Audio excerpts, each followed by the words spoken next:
Good morning class. Today I am going to teach you valency and how to calculate valency of an element. Now first see what is valency. So the combining capacity of the atom of an element is called valency.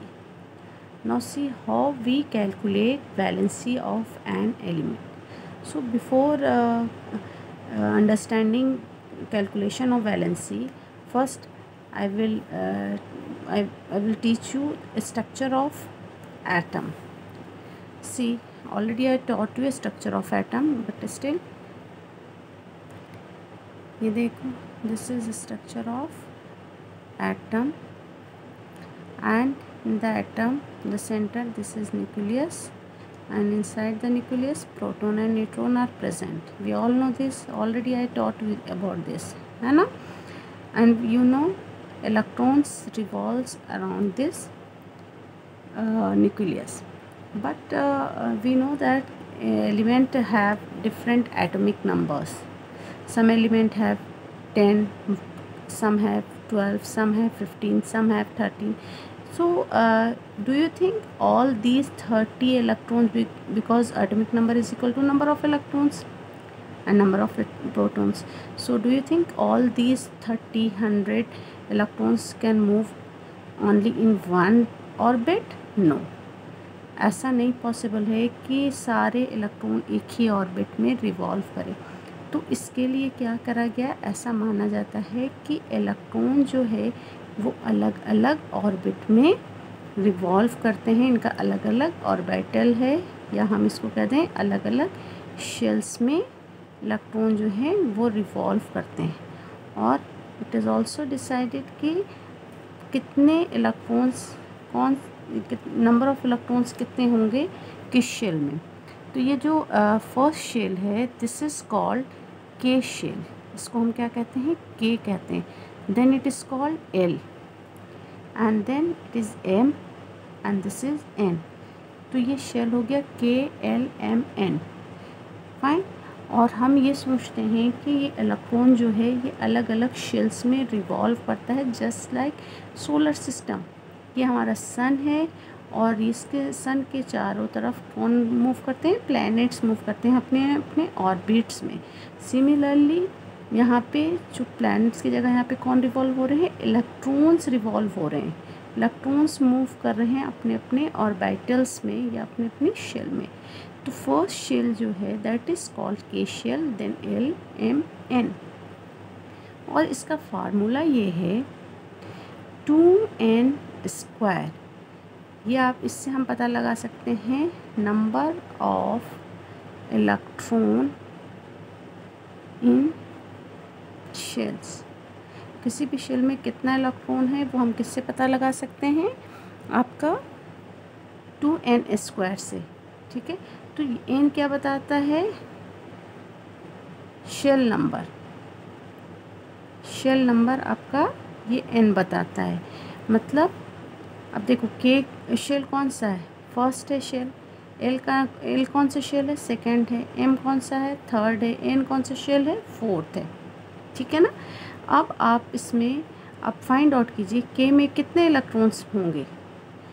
किसी भी मैंने कहा ना कि हर shell में एक particular number of electrons revolve कर रहे हैं, तो के शेल में कितना इलेक्ट्रॉन होगा, 2n स्क्वायर से हम निकाल लेते हैं. अगर 2n स्क्वायर का फार्मूला हम लगाते हैं तो n क्या बता रहा है, नंबर ऑफ शेल. तो 2 इंटू 1 का स्क्वायर दैट इज़ 2. इसका मतलब हुआ के शेल में टोटल इलेक्ट्रॉन कितने रिवॉल्व करेंगे, 2 ही इलेक्ट्रॉन रिवॉल्व करेंगे. ये के शेल में होगा. फाइन.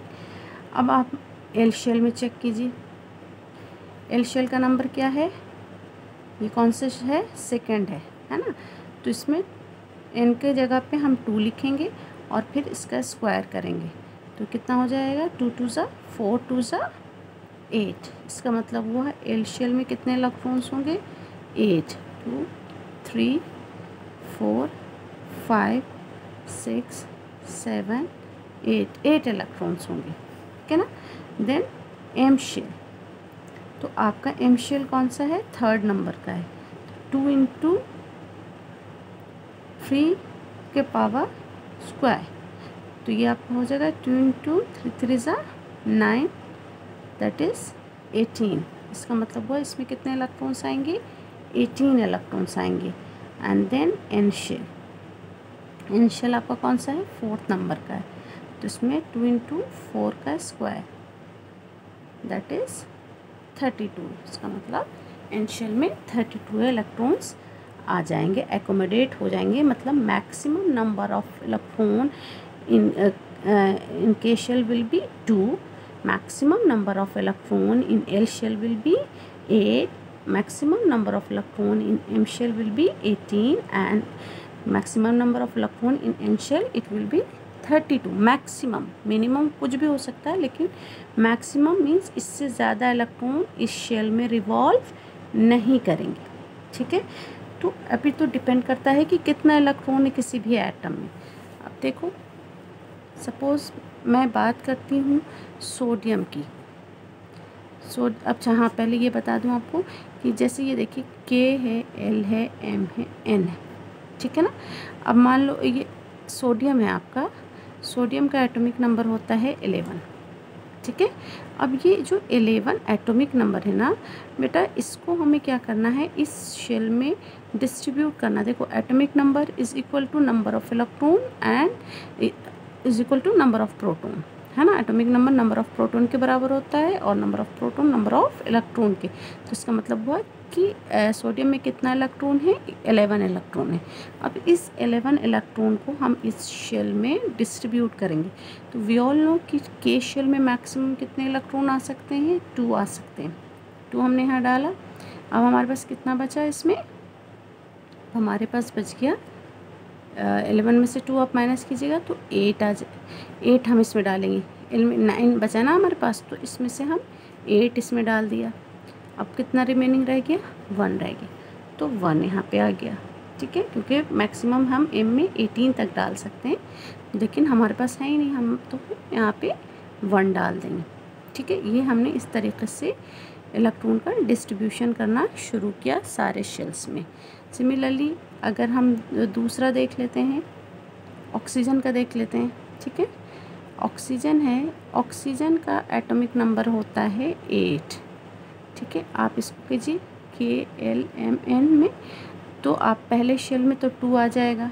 अब आपके पास रिमेनिंग कितना बच गया, 6 बच गया, तो ये 6 यहाँ तक आ गया।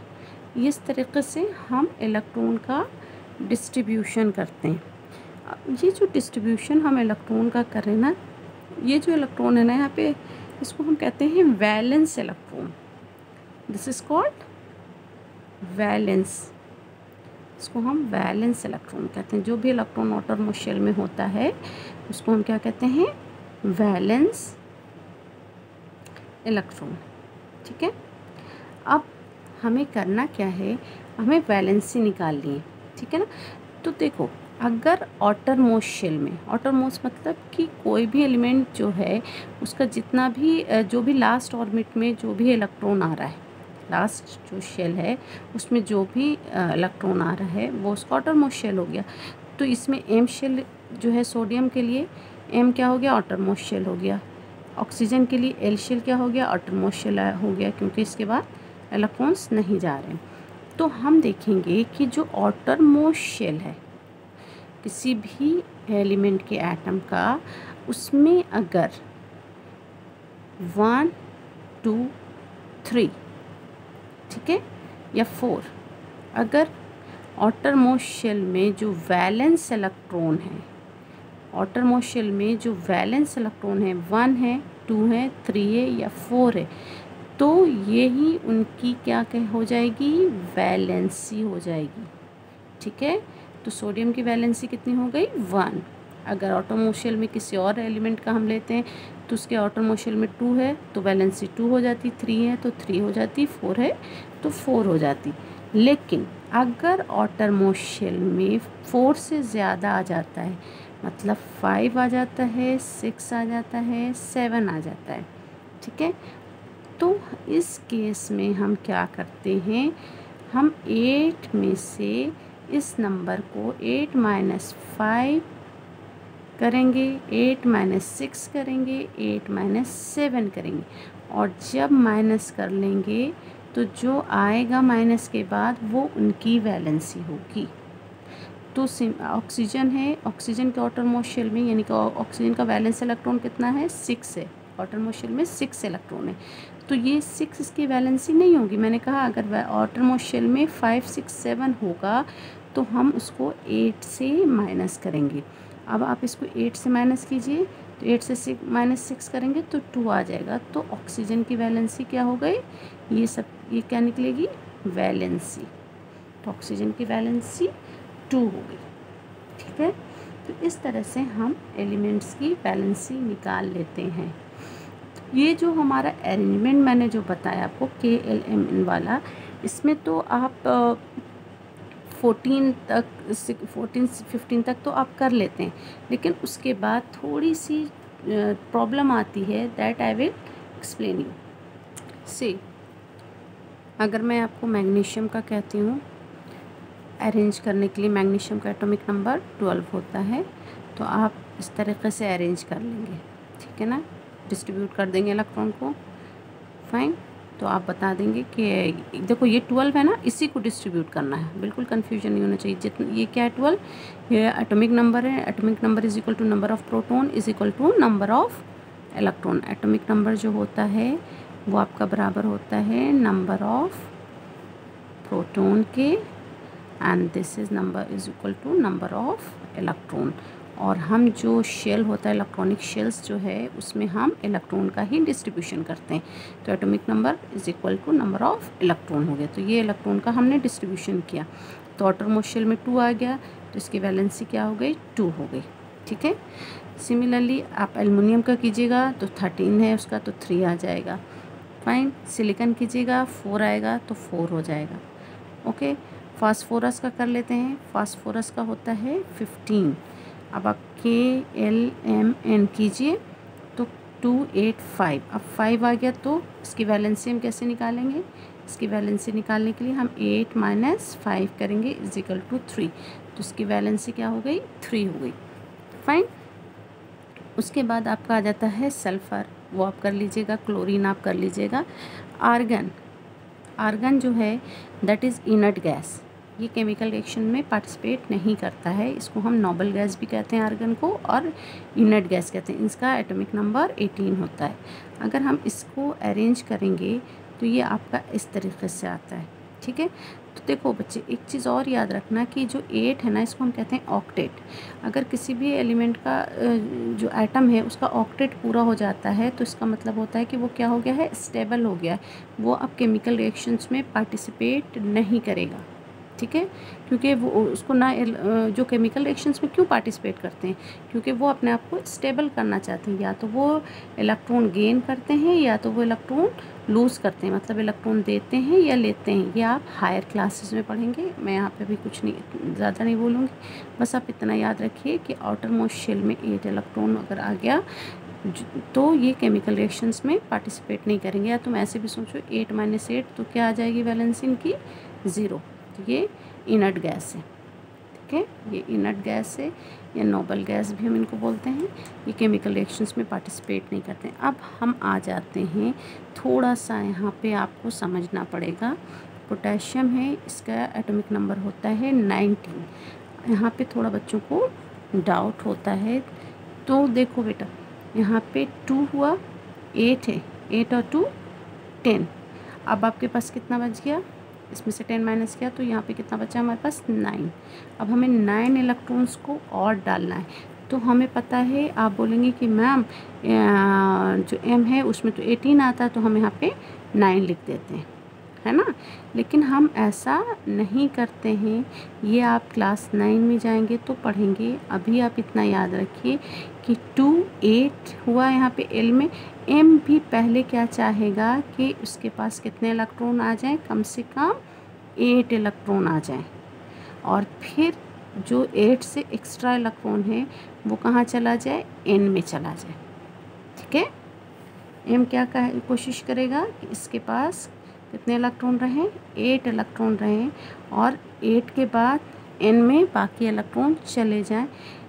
अगर मतलब मैक्सिमम 2 इलेक्ट्रॉन जो है वो N में जा सकता है। उसके बाद वाला जो इलेक्ट्रॉन है वो आपको फिर M को लेना पड़ेगा। तो that I will explain you.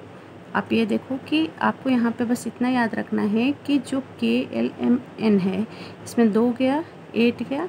अब यहाँ पे हम 9 नहीं डालेंगे, यहाँ पे हम कितना इलेक्ट्रॉन डालेंगे, 8, और 1 हम यहाँ पे लिख देंगे।